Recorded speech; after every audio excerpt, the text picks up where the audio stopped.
100 দিন বই পড়ার চ্যালেঞ্জে আজকে হচ্ছে 8ম দিন। আমি কালকে যে বইটি নতুন করে শুরু করেছি সেটি রবিন শর্মার the monk who sold his Ferrari বইটি। তো আমরা যে পর্যন্ত ছিলাম যে জুলিয়ান জনকে বোঝাচ্ছেন, মানে বলছেন যে তার যে জীবনের পরিবর্তন, সেই পরিবর্তনের গল্প, কিভাবে তিনি শিক্ষা লাভ করেছেন সেই সমস্ত গল্প। তো এখানে যেহেতু হিমালয়ের সন্ন্যাসীরা যখন জুলিয়নকে শেখাচ্ছিলেন বিভিন্ন জিনিস, তখন কিন্তু তারা বলেছিলেন যে তুমি যে শিখছো, তুমি কিন্তু এটা তোমার মধ্যে আবদ্ধ রাখলে হবে না, এটাকে কিন্তু ছড়িয়ে দিতে হবে।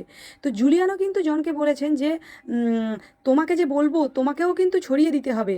তো সেই এতেই আর কি জুলিয়ান জনকে বিভিন্ন মানে তার অভিজ্ঞতার কথা বলছেন এবং তার শিক্ষা গ্রহণের পদ্ধতি বলছেন, এবং জন এখানে অবাক হয়ে সেই মানুষটিকে দেখছেন যে কিনা কিছু বছর আগে যে মানুষটি ওলট পালট একটি জীবনযাপন করতেন, যিনি হচ্ছে ঠিক করে খেতেন না, ঘুমোতেন না, তারপর হচ্ছে যার বয়সের তুলনায় অনেক বেশি বয়স্ক মনে হতো, এরকম একটা মানুষ আজকে তার চোখের সামনে বসে আছেন। অথচ সেই মানুষটি কত শান্ত, কত পরিণত, কত তরুণ এবং বুদ্ধিদীপ্ত একটা যুবক। তো এই মানে জন হচ্ছে জুলিয়ানের মানে কথাগুলো মানে পুরো অবাক হয়ে শুনছেন এবং তাকে দেখছেন।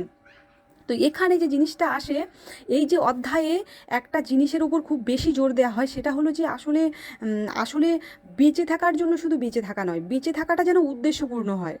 আমরা কেন বেঁচে আছি, কিসের জন্য বেঁচে আছি, আমরা যেটা করছি সেটা কতটা গুরুত্বপূর্ণ আমাদের জন্য, এই যে প্রশ্নগুলো কিন্তু এখানে আসে।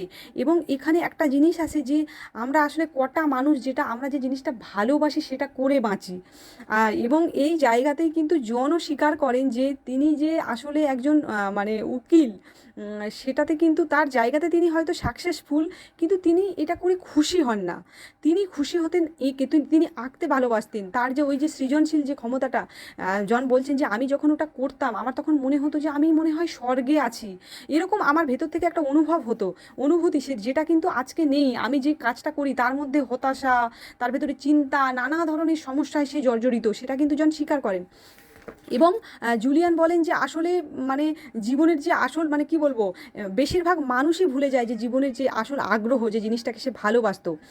তার ফলে যেটা হয় যে বেশিরভাগ মানুষ আমরা আসলে দুঃখী, তার কারণ আমাদের ভালোবাসার জিনিসটাই আমরা করতে পারি না।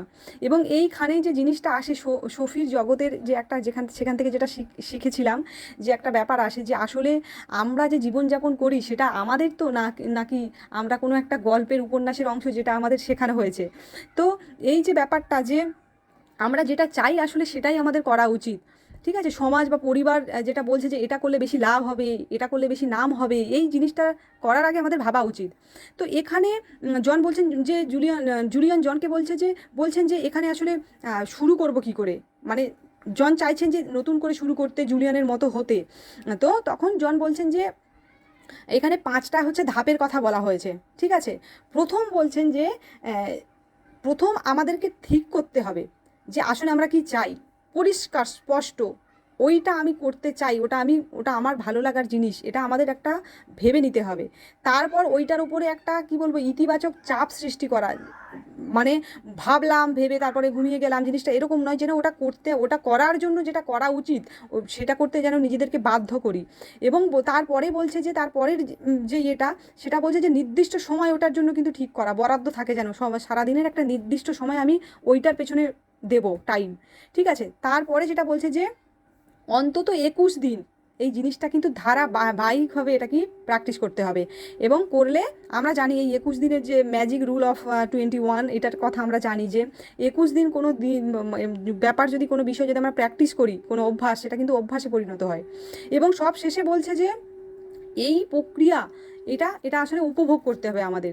ঠিক আছে, তো জিনিসটা যেটা যে আমাদের ভালো লাগার জিনিসটা যদি আমরা শুরু করি কিছুদিন, তাহলে আমাদের এমনি সেটা করতে ভালো লাগবে। এবং তখন কিন্তু কঠোর নিয়মেরও প্রয়োজন হবে না, তখন কিন্তু খুব কষ্ট হবে এরকমও হবে না, তখন সেটা এমনি মানে সহজ হয়ে যাবে আমাদের কাছে। এবং তারপরে যেটা আসছে যে আসলে যে অধ্যায়টা যে আত্মপরিচালনার প্রাচীন হচ্ছে কৌশল। ঠিক আছে, তো এখানে যে জিনিসটা সেখানে হচ্ছে যে আসলে পরিবর্তন আমাদের ভেতরটাকে আগে পরিবর্তন করতে হবে, এবং তারপরে কিন্তু সব কিছু ঠিক হবে। এবং এই ভেতরের যে পরিবর্তন, এই পরিবর্তনটা কখন আসবে, যখন আমরা আমাদের নিজেদের উপরে কর্তৃত্ব প্রতিষ্ঠা করতে পারবো। ঠিক আছে, নিজেদেরকে যখন কোনো কিছু করছি, কোনো কিছু করা থেকে বিরত থাকছি, এগুলো কখন হবে, যখন আমরা নিজেদের ওপর কর্তৃত্ব প্রতিষ্ঠা করতে পারবো। তো বলছে যে এইটা করার জন্য যে সন্ন্যাসীরা তাকে যে সিভানার সন্ন্যাসীরা যে তাকে যে শিক্ষা দিয়েছিলেন, সেখানে হচ্ছে 10টি হচ্ছে আচরণ বা নিয়মের কথা এখানে কিন্তু বলা হয়েছে। এবং এগুলো আমরা সবাই জানি যে এগুলো কত মানে মানে কীরকম বিষয়।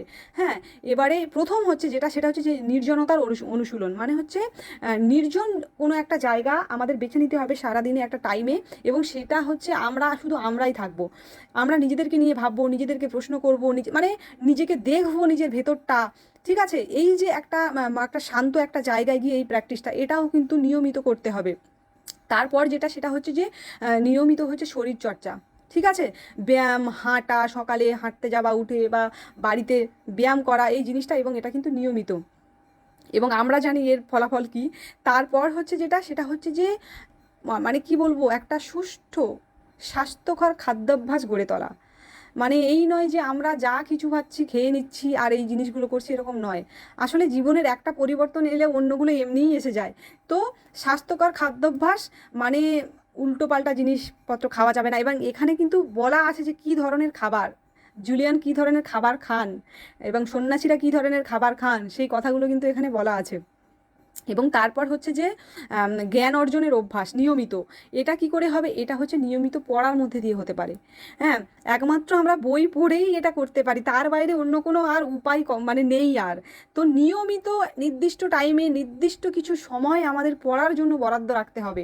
ঠিক আছে, 30 মিনিট, 1 ঘন্টা নির্দিষ্ট। এবং এটা যদি যখন আমরা কিছুদিন করব, তখন মানে এটা থেকে আর বিরত থাকা যাবে না। তারপর হচ্ছে আত্মপর্যালোচনা, যেটা হচ্ছে যে আমাদের নিজেদেরকে নিয়ে নিজেদের পর্যালোচনা করা, যে আমি যে সারাদিন এই জিনিসগুলো করলাম বা করলাম না, বা যেটা করলাম সেটা কি না করলে ভালো হতো কি, মানে নিজেকে নিয়ে পর্যালোচনা যেটা, সেটা। তারপর হচ্ছে ভোরে ওঠার অভ্যাস। ঠিক আছে, একটা সুস্থ জীবনযাপনের জন্য এটা অবশ্যই মানে প্রয়োজনীয় প্রত্যেকটা মানুষের। তারপরে হচ্ছে সঙ্গীত শোনার অভ্যাস, যে ধরনের পৃথিবীতে সঙ্গীত শুনতে ভালোবাসে না এরকম মানুষ আমার তো মনে হয় না আছে। তো যে ধরনের সঙ্গীত শুনতে ভালোবাসে, সেই ধরনের সঙ্গীত, আমরা জানি যে সঙ্গীত এটা সত্যি সত্যি আমাদেরকে অনেক শান্ত করে দেয়। তারপর আছে যে ইতিবাচক কথার অনুশীলন, যে আমরা ভালো ভালো ভাববো, ভালো কথা মানে ইতিবাচক কথাবার্তা ভাববো। হ্যাঁ, মানে আমাদের উদ্দেশ্যগুলো তৈরি করব ভালো কিছু ভেবে। তো ফলে কি, নেতিবাচক যে চিন্তাভাবনা যেটা হয়, যে আমাদের ব্রেনকে যেন আমরা মানে সেই যে সুন্দর বাগানে, আগের দিন যেটা পড়েছিলাম যে মনকে সুন্দর বাগানে পরিণত করতে হবে, আবর্জনা ভরতে দিলে হবে না। তো এখানে কিন্তু তার জন্য ইতিবাচক চিন্তা আমাদের করতে হবে। তারপর যেটা হচ্ছে যে নিজের মূল্যবোধ অনুযায়ী জীবনযাপন করা।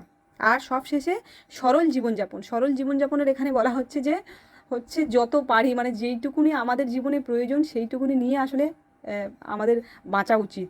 মানে অতিরঞ্জিত কিছু করে আর কি মানুষকে দেখানো, মানে মানুষকে প্রভাবিত করার জন্য যেগুলো আমরা করে থাকি, সেই জিনিসগুলো আসলে থেকে বিরত থাকতে বলছে। এবং জুলিয়ান জনকে এটাও বলছেন যে দরকার হলে সপ্তাহে 1 দিন তুমি ঘড়ি না পড়ে যাও, মানে ধীরে ধীরে অভ্যাসগুলো গড়ে তোলো, যে একদম সাধারণ জীবনযাপন এবং শান্তি আসলে এই সাধারণ জীবনযাপনের মধ্যে, সেটা জুলিয়ান জনকে বোঝাচ্ছেন। তো আজকে এই পর্যন্ত।